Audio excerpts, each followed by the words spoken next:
ગુજરાતના લોકલાડીલા મુખ્યમંત્રી નરેન્દ્ર મોદીએ સદભાવના ઉપવાસની શરૂઆત કરી હતી। આજે પ્લેન મારફતે ગુજરાતના મુખ્યમંત્રી નરેન્દ્ર મોદી અંબાજી ખાતે પહોંચ્યા હતા અને અંબાજી મંદિરે તેમણે માતાજીની પૂજા અર્ચના કરી હતી, માતાજીના આશીર્વાદ મેળવ્યા હતા।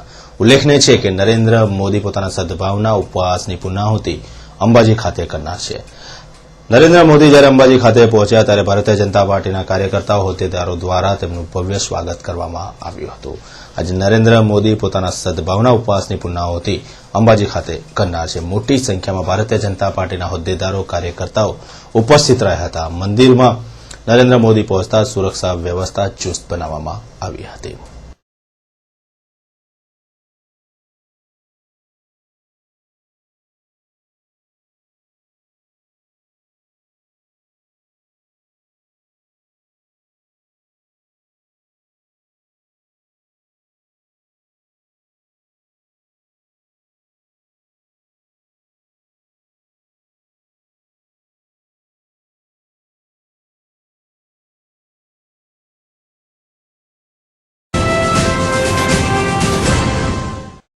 હિંમતનગર શહેરના એસટી ડેપોની કેન્ટીનમાં આજે ગેસ સિલિન્ડર ફાટતા આગ લાગી હતી। આગના કારણે નાસભાગના દ્રશ્યો ખડા થયા હતા।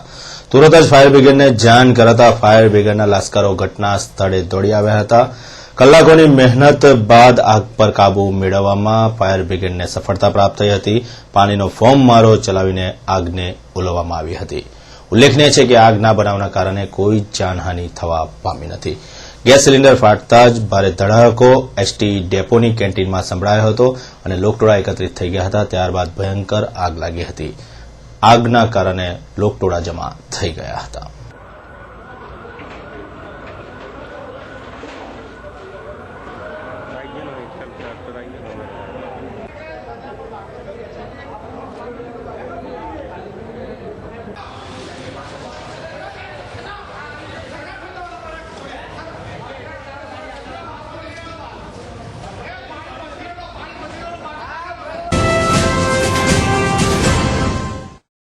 સુરતના દિલ્હી ગેટ વિસ્તારમાં આજે બાઇક હંકારતા એક પોલીસ કર્મચારીનું અકસ્માતમાં ઘટના સ્થળે કરુણ મોત થવા પામ્યું હતું। મોડી રાત્રે આ પોલીસ કર્મચારી પોતાના બાઇક મારફતે રેલવે સ્ટેશન તરફ જતા હતા।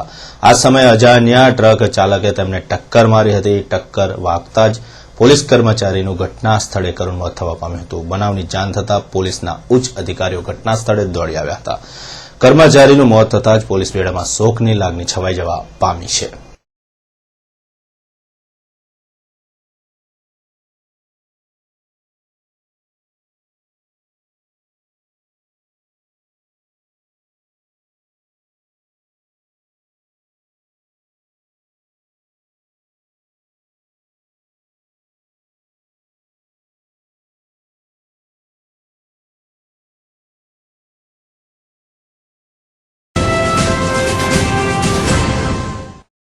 ભાવનગરના પાલિતાના પાસે આવેલા લાખનિયા પુલ નીચેથી 20 દિવસ અગાઉ હત્યા કરીને ફેંકી દેવાયેલી લાશ પોલીસે જપ્ત કરી છે। પોલીસ તપાસની અંદર આ હત્યા બાઇક માટે કરવાની હોવાનું જાણવા મળ્યું હતું। બે હત્યારાઓની પોલીસે ધરપકડ પણ કરી છે। હત્યા થયેલા શખ્સની હત્યા કરીને તેનું બાઇક વેચીને પૈસા મેળવવાનો કારસો આ બંને હત્યારાઓએ રચ્યો હતો। આખરે આ બંને હત્યારાઓ પોલીસના આબાદ સકંજા બાદ ઝડપાઈ જવા પામ્યા છે। 20 દિવસ અગાઉ તેમને તીક્ષ્ણ હથિયાર વડે આ હત્યા કરી હતી। ત્યારબાદ તેનું બાઇક લઈ લીધું હતું અને બાઇક વેચવાનો તેમણે પ્રયત્ન કર્યો હતો। લાખનિયા પુલ નીચેથી 20 દિવસ અગાઉ હત્યા કરેલી લાશનો કબજો આજે પોલીસે મેળવ્યો હતો।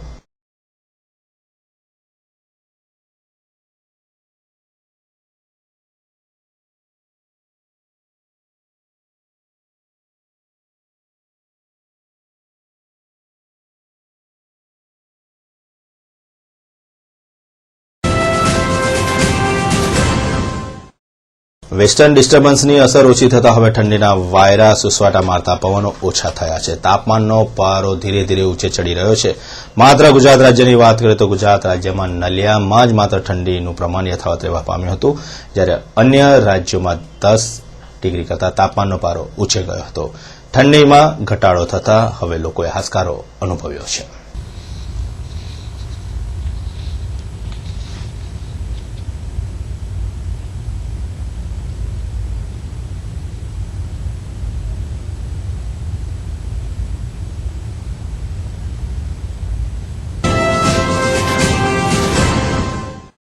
ચરોતરના ખેડૂતોએ નદી કાંઠે સરસ મજાની શાકભાજી વાવી હતી અને શાકભાજીનો પાક કર્યો હતો.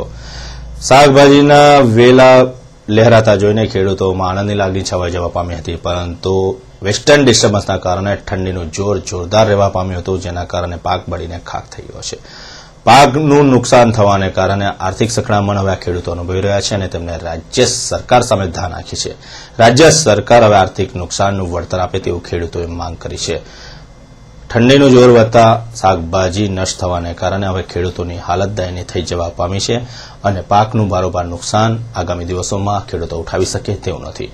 મોંઘું બિયારણ મેળવીને તેમને આ શાકભાજીનું વાવેતર કર્યું હતું, પરંતુ ઠંડીનું જોર વધતા પાક નિષ્ફળ ગયો છે. રાજ્ય સરકાર આ ખેડૂતોને સહાય કરે તેવી માંગ ખેડૂતોએ આજે કરી હતી.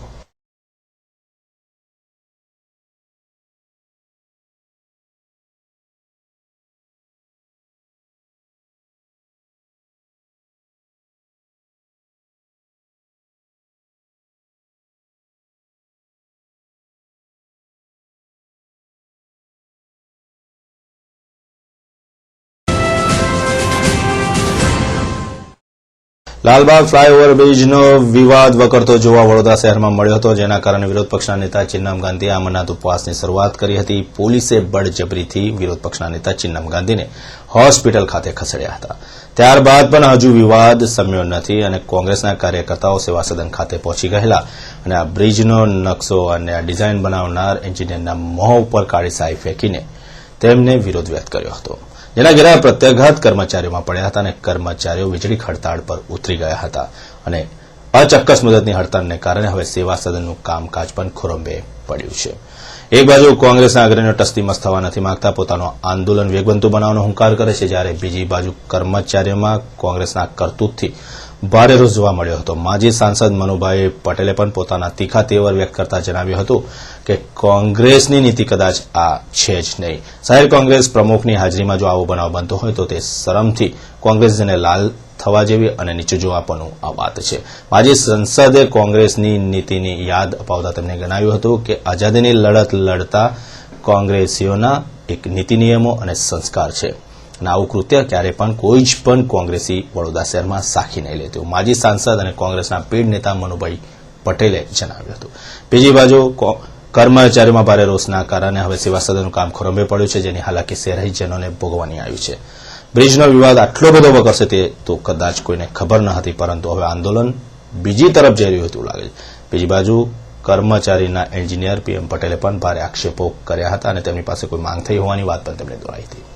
આજે શહેર કોંગ્રેસ સમિતિની અગ્રણીની ધરપકડનો દોર રાવપુરા પોલીસે વહેલી સવારથી શરૂ કર્યો હતો. બારડુ, સુરવે, આઈડી પટેલ અને રાજશ્રીબેનની ધરપકડ રાવપુરા પોલીસે કરી હતી. બપોરના સમય સુધી તો શાય ફેંકનાર અને હરહંમેશા આવા વિવાદ સર્જનાર કેન્દ્ર સ્થાને રહેનાર નરેન્દ્ર જયસ્વાલની ધરપકડ પણ રાવપુરા પોલીસે કરી હતી અને તેને રાવપુરા પોલીસ સ્ટેશને લઈ આવવામાં આવ્યો હતો. ઉલ્લેખનીય છે કે હરહંમેશા આવા વિવાદો થતા આવ્યા છે અને આ વિવાદનું મુખ્ય કેન્દ્ર હરહંમેશા કદાચ નરેન્દ્ર જયસ્વાલ બને છે. એન્જિનિયરના મોં ઉપર શાય ફેંકવાનું કરતૂત કરનાર નરેન્દ્ર જયસ્વાલના આ કરતૂતને વડોદરા શહેરના માજી સાંસદ સહિત શહેર કોંગ્રેસ સમિતિના દિગ્ગજ નેતાઓએ વખોડી નાખ્યો છે અને ફિટકાર વરસાવ્યો છે. આજે રાવપુરા પોલીસે આ નરેન્દ્ર જયસ્વાલની ધરપકડ કરી હતી. તેમના ધર્મપત્ની કહેવાતા રાજશ્રીબેનની પણ ધરપકડ કરી હતી. હાઈકમાન્ડ સુધી શહેર કોંગ્રેસના દિગ્ગજ નેતાઓએ આ સંદર્ભે રજૂઆત પણ કરી છે. ભ્રષ્ટાચારી લાલબાગના જે બ્રિજ છે ફ્લાયઓવર બ્રિજની રજૂઆત કરવા માટે અમે ગયા હતા. રૂમ યોજનાના જે અધિકારી છે એની સામે, અને એ જે ત્યાં જે કંઈ બનાવ બન્યો એ બનાવના સંદર્ભમાં અમારી આજે ધરપકડ કરવામાં આવી છે. અમે લોકશાહી ઢબે આ લાલબાગ બનેલા ફ્લાયઓવર બ્રિજની રજૂઆત કરવા ગયા હતા અને એમાં અમારો કોઈ ગુનો બનતો નથી. અમારી જે ધરપકડ કરવામાં આવી છે એ બિલકુલ ખોટી ધરપકડ છે. આ દેશમાં અને કોઈ પણ પ્રશ્ન હોય તો એ લોકશાહી ઢબે રજૂઆત કરવા માટે દરેકનો અધિકાર છે. વડોદરા શહેરના પંડ્યા બ્રિજ ઉપર વારંવાર અકસ્માત સર્જાય છે. આ શાસ્ત્રી બ્રિજ પર મોડી રાત્રે મારુતિ જૈન કારનો ચાલક ઓવરટેક કરવાની લાઈનમાં અકસ્માત કરી બેઠો હતો. અકસ્માતમાં તેની કાર ડિવાઈડર પર ચડી ગઈ હતી અને ટ્રાફિક જામના દ્રશ્યો ખડા થયા હતા. અકસ્માતના બનાવના પગલે લોકટોળા એકત્રિત થઈ ગયા હતા. બીજી કારને ઓવરટેક કરવાની લાઈનમાં કાર ચાલકે સ્ટીયરિંગ પરનો કાબુ ગુમાવ્યો હતો અને તેની મારુતિ જૈન કાર ડિવાઈડર પર ચડી જવા પામી હતી. મોડી રાત્રે થયેલા અકસ્માતને કારણે લોકટોળા જમા થઈ ગયા હતા. બનાવની જાણ થતાં ઘટના સ્થળે પોલીસ પણ દોડી આવી હતી. ભારે જહેમત બાદ મારુતિ કારને ડિવાઈડર પરથી નીચે ઉતારવામાં આવી હતી. ગોત્રી વિસ્તારમાં આવેલી મધર સ્કૂલની પાછળ જનકનગર સોસાયટીમાં રહેતી સીમા પ્રસન્નભાઈ પટેલે અગમ્ય કારણસર ઝેર ગટગટાવીને આત્મહત્યા કરતા સમગ્ર વિસ્તારમાં ભારે સનસનાટી મચી જવા પામી હતી. પ્રાપ્ત વિગત અનુસાર ગોત્રી વિસ્તારમાં મધર સ્કૂલની પાછળ જનકનગર સોસાયટી આવેલી છે. આ સોસાયટીમાં સીમા પ્રસન્નભાઈ પટેલે અગમ્ય કારણોસર ઝેર ગટગટાવીને આત્મહત્યા કરી હતી. સૌપ્રથમ તો સીમાની સારવાર માટે તેને સ્ટર્લિંગ હોસ્પિટલ લઈ જઈ હતી અને ત્યારબાદ સયાજી હોસ્પિટલ લાવવામાં આવી હતી. ટૂંકી સારવાર બાદ સીમા પટેલનું મોત થવા પામ્યું છે.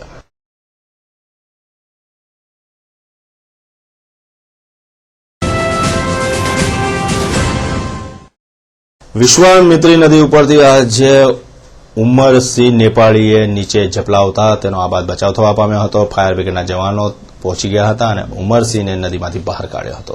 તેને સાધારણ પગમાં ઈજા થઈ હતી. ઉમરસિંહે અગમ્ય કારણોસર વિશ્વામિત્રી બ્રિજ ઉપરથી નદીમાં ઝપલાવ્યો હતો અને આત્મહત્યા કરવાનો પ્રયત્ન કર્યો હતો, જેના કારણે અનેક રહસ્યમય વમળો સર્જાયા છે. તરતરની ચર્ચા આજે સયાજી હોસ્પિટલ સંકુલમાં ચાલી હતી.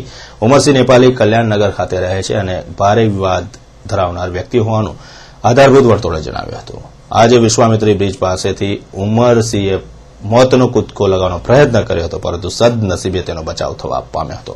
ફાયર બ્રિગેડના જવાનો ઘટના સ્થળે પહોંચી ગયા હતા. ભારે જહેમત બાદ ઉમરસિંહને નદીમાંથી બહાર કાઢ્યો હતો અને સારવાર અર્થે સયાજી હોસ્પિટલ ખાતે ઉમરસિંહ નેપાળીને દાખલ કરવામાં આવ્યો છે. ઘટના સ્થળે બનાવની જાણ થતાં સયાજી હોસ્પિટલ ખાતે પોલીસ દોડી આવી હતી અને ઉમરસિંહની કડા ખાતે પૂછતાછ પણ શરૂ કરી છે.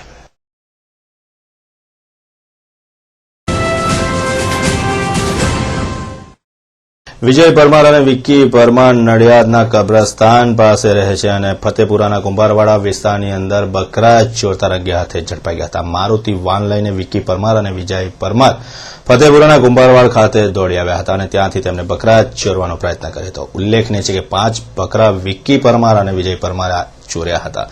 ત્યારબાદ ફતેપુરા કુંભારવાડાની અંદર બકરા ચોરવાનો પ્રયત્ન કરતા બકરા ચોરો રંગે હાથે પ્રજાના હાથે ઝડપાઈ ગયા હતા. રંગે હાથે ઝડપાયા બાદ તો પૂછવાનું શું હોય, પ્રજાએ જોરદાર મેથીપાક આ બંને બકરાચોરોને આપ્યો હતો, જેના કારણે તેમને ગંભીર ઈજા થઈ હતી. ઈજાગ્રસ્ત બંને બકરાચોરને પોલીસ સયાજી હોસ્પિટલ ખાતે લઈ આવી હતી.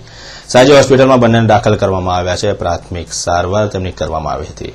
આ બંને રીઢા પશુધનની ચોરી કરનારા ગુનેગારો છે. વારંવાર વડોદરા શહેરમાં મારુતિ વાન લઈને આવતા હોય છે અને આવા પશુઓની ચોરી કરીને બિંદાસ પલાયન થઈ જતા હોય છે. પરંતુ ફતેપુરાના કુંભારવાડ ખાતે બકરા ચોરતા તેઓ રંગે હાથે ઝડપાઈ ગયા હતા.